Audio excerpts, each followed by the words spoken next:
Memang secara eksplisit atau secara langsung Alkitab tidak melarang poligami, tetapi Alkitab memberi landasan yang kuat bahwa pernikahan Kristen itu adalah pernikahan monogami. Shalom, bertemu lagi dengan saya di video channel Perjalanan Hidup. Saudaraku yang terkasih dalam nama Tuhan Yesus Kristus, baru-baru ini beredar viral di media sosial orang Batak yang berpoligami atau orang Batak yang memiliki istri lebih dari satu. Seperti yang baru viral ini, ada seorang pria Batak yang mau mengulosi helanya dan borunya, tapi bukannya nasihat yang diberikan pada saat pemberian ulos hela, malah si pria ini memperkenalkan kedua istrinya kepada orang-orang yang hadir di tempat itu. Tidak tahu apa tujuannya, entah untuk kebanggaan atau apapun. Tapi yang jelas video ini membuat pro dan kontra di kalangan netizen, khususnya netizen Batak Toba yang beragama Kristen. Karena kebetulan pria yang berpoligami ini dia Kristen yang bersuku Batak Toba. Tanggal sobo sekali. Jadi masukkan tujuan. Moro to beto misot dua. Jong kurang bolak bagi tu anggap ina. Tetapi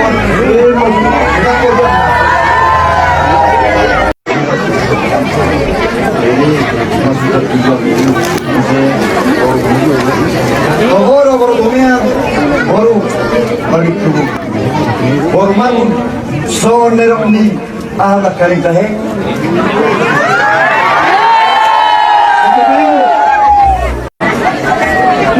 Moro seorang dokter paru-paru.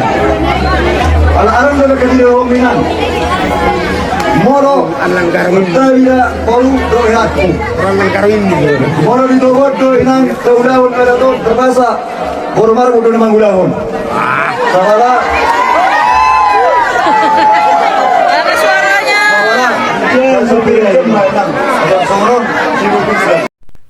Bukan itu saja yang membuat heboh atau viral di media sosial.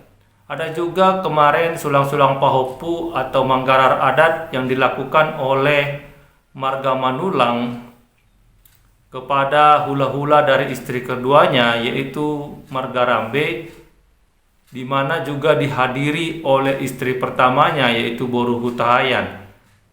Video ini juga membuat pro dan kontra sehingga viral di media sosial, karena kebetulan juga bahwa mereka ini adalah orang Kristen.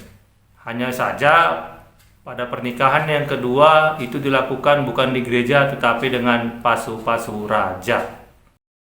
Iya. Oke.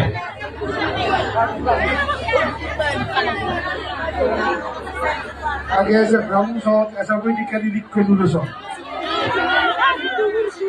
Agak kamu aku laut tu so, asal ini kadidik kau. Saru pada tubuh ini hanya berdua. Tidak maksud tu. Tidak. Jadi mulai dari Tuhan, mulai dari kita tiba-tiba no. Hero itu burung tahayang. Dison sebenarnya untuk kali masuk ke dia. Alam pos kerohanan. Di burung kisah. Berhenti ulun yang tiba. Tidak pasal kalau Tuhan itu udah nomor garap. Harus tetap dulu rohanan. Kalau rohanan itu saya bilang kamu tinggal Tuhan. Sekarang itu baru aja. Isoro dah itu membuat ulus. Loh, asal ulus ibadah dan ulus topi di hotel ulus topi. Lalu kita ulus sok. Akhirnya bahwa toko. Terus lagi baru mengangkat wakila, mengangkat siang pas mata lambat pula di mana. Mari kita hendak timur mempatah mau Tuhan. Saya mata disambut Tuhan tak. Tanya nang Tuhan. Apa mau mau di tiap tujuan tanya itu antara dua di mana. Ada di alun permusikan. Nagawang ulo semahan itu baru nanti. Main magang ulo itu dapat dia menabdaga baru nanti. Tapi itu betul ya.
Jadi saudaraku, apakah Alkitab benar-benar melarang poligami?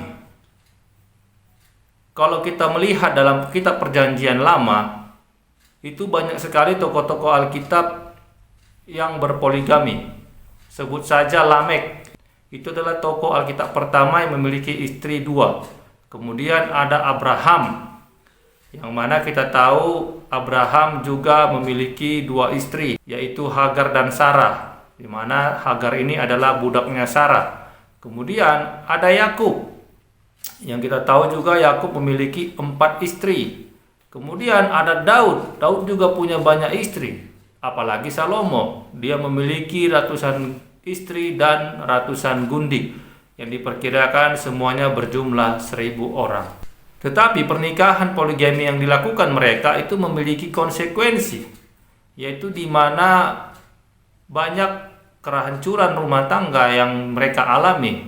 Rumah tangga yang mereka bina tidaklah semulus yang seharusnya, ya, seperti Hagar dan Sarah. Itu mereka berselisih, mereka itu selalu membuat Abraham serba salah. Kemudian Yakub juga, di mana Rahel dan Lea selalu bersaing untuk memperebutkan perhatian Yakub, sehingga tidak ada keadilan yang terjadi di antara mereka. Belum lagi Salomo, kita tahu Salomo adalah orang yang paling bijaksana di sepanjang kehidupan manusia, tetapi Salomo akhirnya dipengaruhi oleh istri-istrinya untuk menyembah berhala, dipengaruhi oleh istri-istrinya untuk memuja berhala-berhala dari dewa-dewa mereka, sehingga itu membuat hati Tuhan murka kepada Raja Salomo. Jadi bagaimana sebenarnya yang harus dilakukan? Apakah poligami itu dibenarkan oleh Yang Maha Kuasa? Kalau kita menilik pada Kejadian 2 ayat 24, di mana penciptaan pertama kali, Allah Yang Maha Kuasa itu hanya menciptakan satu pria dan satu wanita, yaitu Adam dan Hawa. Allah tidak menciptakan satu pria dan lebih dari satu wanita. Itu adalah konsep yang Tuhan inginkan sebenarnya dari manusia, bahwa manusia itu hanya memiliki satu pasangan saja. Tapi mungkin karena manusia ini sudah dipengaruhi oleh dosa, manusia ini sudah dikuasai oleh dosa, maka manusia ini cenderung menuruti kedagingannya, cenderung mengikuti hawa nafsunya. Kejadian 2 ayat 24. Sebab itu seorang laki-laki akan meninggalkan ayahnya dan ibunya dan bersatu dengan istrinya, sehingga keduanya menjadi satu daging. Allah berfirman supaya manusia itu menjadi satu daging. Artinya satu pria dan satu wanita itu menjadi satu daging, bukan satu pria lebih daripada satu wanita, ya. Bahkan Tuhan Yesus Kristus juga menegaskan kembali pada Matius 19 ayat 5 sampai 6 bahwa Tuhan Yesus Kristus berfirman, apa yang telah dipersatukan oleh Allah tidak boleh diceraikan manusia. Nah, sedangkan menceraikan saja pun tidak boleh, apalagi menikahi lebih dari satu. Matius 19 ayat 5 sampai 6. Dan firman-Nya, sebab itu laki-laki akan meninggalkan ayah dan ibunya dan bersatu dengan istrinya, sehingga keduanya itu menjadi satu daging. Demikianlah mereka bukan lagi dua, melainkan satu. Karena itu apa yang telah dipersatukan Allah tidak boleh diceraikan manusia. Jadi hanya kematianlah yang bisa memisahkan pasangan suami istri. Jadi bagaimanapun Alkitab memang tidak langsung melarang orang berpoligami, tetapi Alkitab sudah membuat landasan-landasan kuat supaya pernikahan Kristen itu adalah pernikahan monogami, pernikahan satu pasangan untuk seumur hidup. Bahkan kalau bisa, ketika diceraikan oleh manusia pun tidak perlu menikah lagi. Itulah yang Allah inginkan pada awal penciptaan manusia, yaitu melalui Adam dan Hawa. Rasul Paulus juga berkata kepada muridnya, yaitu Timotius, bahwa pemimpin-pemimpin jemaat juga tidak diperbolehkan untuk berpoligami.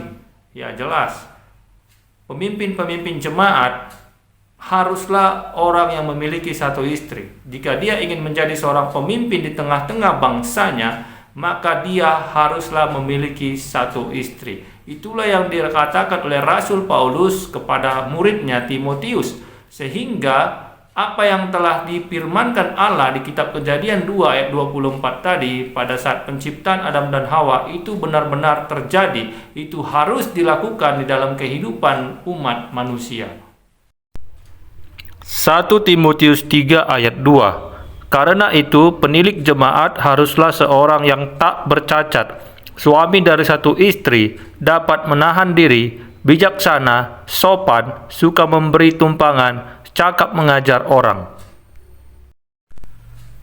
Jadi kalau kita melihat dalam video tadi, memang Batak tidak melarang poligami, tetapi karena pelaku tadi adalah orang-orang Kristen, maka ini menjadi pro dan kontra di masyarakat Batak.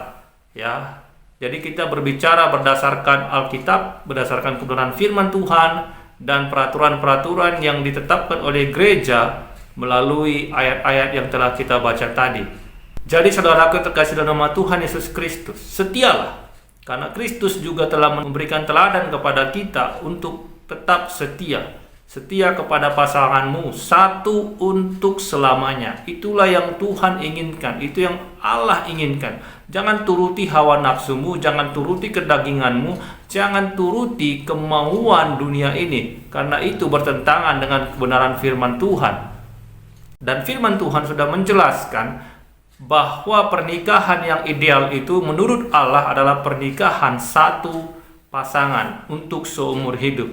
Karena kalau ada pernikahan memiliki lebih dari satu pasangan, itu akan menyebabkan persoalan rumah tangga baik secara dunia maupun secara rohani, di mana akan ada gesekan-gesekan yang timbul karena perbuatan yang tidak adil atau ketidakadilan yang diberikan oleh seorang suami kepada istri-istrinya. Itulah yang harus dicegah, itulah yang harus kita waspadai, karena Allah menginginkan pernikahan yang baik, pernikahan yang saling mengasihi, mencintai, dan terutama pernikahan yang saling setia. Tidak mungkin ada kata setia kalau ada poligami. Tidak mungkin ada kata setia kalau memiliki istri lebih dari satu.